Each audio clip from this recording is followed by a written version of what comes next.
കാറ്റുമുണ്ട്. ഇതൊക്കെ സാഹചര്യമാണ് എന്നത് കൂടിയുണ്ട്. സജോ, കൃത്യമായി പറഞ്ഞാൽ കൊച്ചി തീരത്ത് 30 നോട്ടിക്കൽ മൈൽ അകലെയാണ് ഇപ്പോൾ ഷിപ്പ് ഉള്ളതല്ലേ?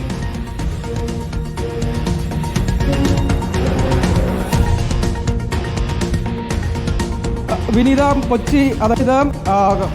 കൊച്ചി തീരത്ത് നിന്ന് 38 നോട്ടിക്കൽ മൈൽ അകലെയാണ് ഈ കപ്പലുള്ളത് എന്നാണ് നമുക്ക് ഇപ്പോൾ ഔദ്യോഗികമായി തന്നെ ലഭ്യമാകുന്ന വിവരം. ഒപ്പം ഈ രക്ഷാപ്രവർത്തനത്തിൽ വളരെ വേഗത്തിലുള്ള ഇടപെടൽ ഉണ്ടായിട്ടുണ്ട്.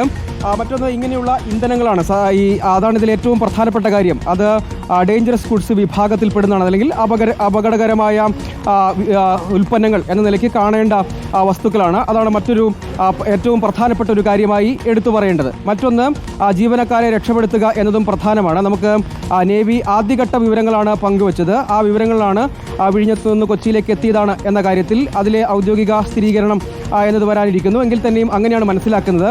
അതായത് യഥാർത്ഥത്തിൽ ഇന്ന് പുലർച്ചയോടുകൂടി എത്തേണ്ടതായിരുന്നു എന്നതാണ് നമ്മൾ മനസ്സിലാക്കുന്ന ഒരു പ്രധാനപ്പെട്ട കാര്യം. കടൽക്ഷോഭമാണ് ഇതിൽ അപകടത്തിലേക്ക് നയിച്ചത് എന്ന വിവരം കൂടി ലഭിക്കുന്നു. അങ്ങനെ സ്വാഭാവികമായും കടൽ വലിയ തോതിൽ റഫാകുമ്പോൾ ഷിപ്പിന് ഏതെങ്കിലും നിലയ്ക്ക് ആടി ഉലയുന്നു, കണ്ടെയ്നറുകൾ തെന്നിമാറുന്ന സാഹചര്യം ഉണ്ടാകാം. അതാണ് പ്രാഥമികമായ വിവരങ്ങളാണ്. മറ്റെന്തെങ്കിലും കാരണങ്ങളുണ്ടോ അപകടത്തിലേക്ക് നയിച്ചത് എന്നത് കൂടുതൽ പരിശോധനകളിൽ നിന്ന് പുറത്തു വരേണ്ട വിവരമാണ്. നമുക്ക് ഇപ്പോൾ ലഭ്യമാകുന്ന വിവരമാണ് പുലർച്ചെ കൊച്ചിയിലേക്ക് എത്തേണ്ടതായിരുന്നു.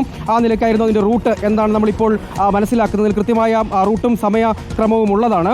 അങ്ങനെ കൊച്ചിയിൽ എത്തേണ്ടതായിരുന്നു. പക്ഷേ ഈ കടൽക്ഷോഭം മൂലമാണ് ആ യാത്രയ്ക്ക് പ്രതിസന്ധി ഉണ്ടായത് എന്ന് മനസ്സിലാക്കുന്നു. അതിനിടയിലാണ് ഈ അപകടം സംഭവിച്ചിരിക്കുന്നത്. പ്രാഥമികമായൊരു നിഗമനം എന്ന നിലയ്ക്കാണ് ഏതെങ്കിലും നിലയ്ക്ക് കണ്ടെയ്നറുകൾ തെന്നിമാറുകയോ അങ്ങനെ ഏതെങ്കിലും അത്തരം പ്രശ്നങ്ങളായിരിക്കാം എന്നത് പ്രാഥമികമായൊരു നിഗമനമാണ്. അല്ലെങ്കിൽ അപകട കാരണം എന്താണെന്നുള്ളത് വിശദമായ പരിശോധനയിൽ കൂടി മാത്രമേ വ്യക്തമാവുകയുള്ളൂ. പക്ഷേ എന്തായാലും അങ്ങനൊരു അപകടം സംഭവിച്ചിരിക്കുന്നു. അതിൽ രണ്ട് കാര്യങ്ങൾ, നേരത്തെ സൂചിപ്പിച്ചതുപോലെ രണ്ട് പ്രധാനപ്പെട്ട കാര്യങ്ങളാണ് എടുത്തു പറയേണ്ടത്. ഒന്ന്, 24 ജീവനക്കാർ ഉൾപ്പെട്ട ചരക്ക് കപ്പലാണ് എന്നത് ഒരു പ്രധാനപ്പെട്ട കാര്യം. അതിൽ 9 പേരെയാണ് ഇപ്പോൾ സുരക്ഷിതരായ ഉള്ളത്, അല്ലെങ്കിൽ രക്ഷപ്പെടുത്താൻ കഴിഞ്ഞിട്ടുള്ളത്. അവശേഷിക്കുന്ന ആളുകളെ കൂടി രക്ഷപ്പെടുത്തണം. മറ്റൊന്ന്, ഈ അപകടകരമായ ഗുഡ്സിൻ്റെ കാര്യത്തിൽ, ഈ ഡേഞ്ചറസ് ഗുഡ്സിൻ്റെ കാര്യത്തിൽ അത്രയും ഏതെങ്കിലും നിലയ്ക്ക് അതിനെ എങ്ങനെയാണ് ഇനി സമീപിക്കേണ്ടത് എന്നതാണ്. ആ കാര്യവും വിശദമായി പരിശോധിക്കുന്നു. വിദഗ്ധരുടെ അടക്കം അഭിപ്രായം തേടി. ഏറ്റവും പ്രധാനം, കടലുമായി അടുത്ത തീര മേഖലകളിലുള്ളവർ, കടലിലുള്ള യാനങ്ങൾ, അങ്ങനെയുള്ള സ്വാഭാവികമായും അതുമായി എൻകൗണ്ടർ ചെയ്യാൻ സാധ്യതയുള്ള, കടലിൽ വീണ കാർഗോയുമായി എൻകൗണ്ടർ ചെയ്യാൻ സാധ്യതയുള്ള ആളുകളുണ്ട്. അതുകൂടാതെ അത് നീങ്ങും, തീരത്തേക്ക് നീങ്ങും, കടലിൽ കലരും, അങ്ങനെയുള്ള പ്രശ്നങ്ങളുണ്ട്. അവയെ എങ്ങനെ സമീപിക്കണം എന്നതാണ് പ്രധാനം. അതിനാണ് ഇപ്പോഴുള്ള മുന്നറിയിപ്പ് നൽകിയിരിക്കുന്നത്. സ്വാഭാവികമായും അങ്ങനെയുള്ള എന്തെങ്കിലും ഗുഡ്സ് ഏതെങ്കിലും നിലയ്ക്ക് സംശയകരമായ എന്തെങ്കിലും കണ്ടാൽ കടലിലുള്ള യാനങ്ങളുടെ കാര്യത്തിൽ, അല്ലെങ്കിൽ അത് ഏതെങ്കിലും നിലയ്ക്ക് തീരത്തേക്കൊക്കെ പ്രയാസമുണ്ടാക്കുന്ന സാഹചര്യത്തിലേക്ക് വന്നാൽ ആ കാര്യത്തിൽ ജാഗ്രത പാലിക്കണമെന്ന മുന്നറിയിപ്പാണ് നേവിയും ഒപ്പം ദുരന്ത നിവാരണ അതോറിറ്റിയും ഇക്കാര്യത്തിൽ അറിയിച്ചിരിക്കുന്നത്.